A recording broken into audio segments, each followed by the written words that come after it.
culpabilidad dolosa, ya sea por dolo directo, eventual o de otra de las modalidades existentes. Sin embargo, la carga demostrativa es exigente cuando se pretende rotular en la eventual, no siendo suficiente con las apreciaciones personales de reproche. Respecto a ese tema, la Corte Suprema de Justicia, Sala de Casación Penal, componencia del doctor Augusto J. Ibáñez Guzmán, con providencia el 28 de marzo de 2012, en la actuación radicada 30-485, expuso las diferencias entre el dolo eventual y la culpa con representación. Asimismo, respecto de la posibilidad de calificar este tipo de actuaciones o de eventos de colisiones de tránsito bajo la figura del dolo eventual, la misma corporación componencia del doctor José Luis Augusto Martínez, en fallo del 25 de agosto del 2010 dentro del radicado 32946, indicó, abro comillas: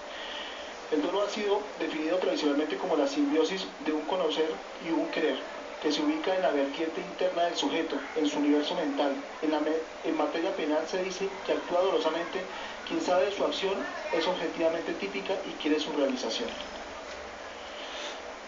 De acuerdo con la definición alrededor de la cual existe importante consenso, el dolo integra dos elementos: uno intelectual o cognitivo, que exige tener conocimiento o conciencia de los elementos objetivos del tipo penal respectivo, y otro volitivo, que implica querer realizarlos. Estos componentes no siempre presentan los mismos grados de intensidad ni determinación. Ello dando lugar a que la doctrina dominante distinga, en atención a la fluctuación de estos aspectos, tres clases de dolo: el directo de primer grado, el directo de segundo grado y el eventual. El dolo directo de primer grado se entiende actualizado cuando el sujeto quiere el resultado típico. El dolo directo de segundo grado, llamado también de consecuencias necesarias, cuando el sujeto no quiere el resultado típico pero su producción se representa como cierta o segura. Y el dolo eventual, cuando el sujeto no quiere el resultado típico pero lo acepta, o lo consiente, o carga con él, no obstante habérselo representado como posible o probable. En todos los eventos es necesario que concurran los dos elementos del dolo, el cognitivo y el volitivo, pero en relación con este último sus contenidos fluctúan, bien porque varía su sentido o porque su intensidad se va desdibujando, hasta encontrarse con las fronteras mismas de la culpa consciente o con representación, que se presenta cuando el sujeto ha previsto la realización del tipo objetivo como probable aspecto cognitivo, pero confía en poderlo evitar. En estas específicas fronteras en que surge el problema jurídico que hoy ocupa, la atención de la sala: definir si el tribunal acertó al ubicar la conducta del procesado dentro del marco del dolo eventual como modalidad del tipo subjetivo, o si esta decisión es equivocada y la categoría llamada a regular el caso es la culpa consciente o con representación. Las dificultades que surgen de sus similitudes estructurales, tanto en el dolo eventual como en la culpa con representación o consciente, el sujeto no quiere el resultado típico, y en ambos supuestos el autor prevé la posibilidad o probabilidad que se produzca el resultado delictivo, por lo que la diferencia en una y otra figura termina finalmente centrándose en la actitud que el sujeto agente asume frente a la representación de la probabilidad de realización de los elementos objetivos del tipo penal. Más adelante señala la Corte: desde ahora,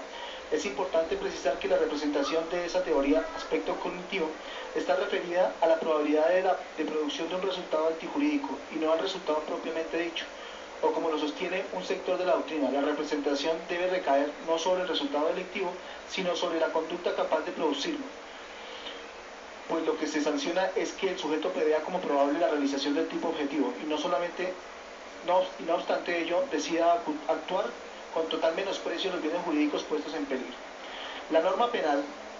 vigente exige para la configuración del dolo eventual la confluencia de dos condiciones: uno, que el sujeto se represente como probable la producción del resultado antijurídico, y dos, que deje su no producción librada al azar. En la doctrina existe consenso en cuanto a que la representación de la probabilidad de realización del tipo delictivo debe darse en el plano de lo concreto, es decir, frente a la situación de riesgo específica, y no en abstracto, y que la probabilidad de realización del peligro o de producción del riesgo debe ser igualmente seria e inmediata, por contraposición a lo infundado y remoto. Dejar la no producción del resultado al azar implica, por parte, que el sujeto decida actuar o continuar actuando, no obstante haberse representado la existencia en su acción de un peligro inminente y concreto para el bien jurídico, y que lo hace con absoluta indiferencia para el resultado, por la situación de riesgo que su conducta genera. Dejar al azar es optar por el acaso, jugársela por la casualidad, Dejar que los cursos causales continúen su rumbo sin importar el desenlace. Mantener una actitud de desinterés total por lo que pueda ocurrir o suceder. Mostrar indiferencia por los posibles resultados de su conducta peligrosa. No actuar con voluntad relevante de evitación frente al resultado probable. No asumir actitudes positivas o negativas para evitar o disminuir el riesgo de lesión que su comportamiento origina. La voluntad de evitación y la confianza en la evitación son conceptos que tienen la virtualidad de excluir o reafirmar una u otra modalidad de imputación subjetiva, según concurran o no en el caso específico. El primero implica un actuar, el segundo, la convicción racional de que el resultado probable no se producirá. Si existe voluntad de evitación, se excluye el dolo eventual,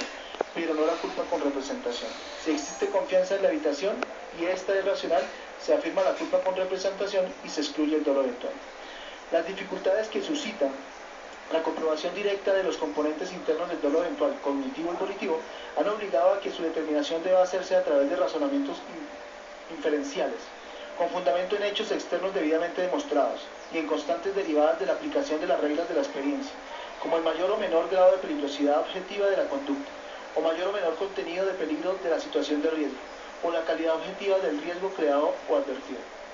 Estos criterios de distinción que la doctrina y la jurisprudencia abrazan cada vez con mayor asiduidad no han sido ajenos a esta corporación. En decisión de 2007, la Corte llamó la atención sobre la necesidad de examinar frente al dolo eventual los delitos de tránsito en los que la creación del riesgo desbordaba las barreras de la objetividad racional y el sujeto actuaba con total desprecio por los bienes jurídicos que ponía en peligro. Cuando la lesión de los bienes jurídicos, vida o integridad personal, deviene por acontecimientos que ex ante resultaban predecibles para el autor y éste es indiferente ante la posible ocurrencia de los mismos, conviene que la judicatura examine con detalle la posible ocurrencia de una acción dolosa a título de dolo eventual, toda vez que la creación del peligro muchas veces desborda los estrechos límites del delito culposo o imprudente. Con frecuencia, pueden ser observados conductores de vehículos pesados o personas que gobiernan automotores bajo los efectos de diferentes sustancias, actuando con grosero desprecio por los bienes jurídicos ajenos, sin que se constate que en su proceder ejecuten acciones encaminadas a evitar resultados nefastos. Al contrario,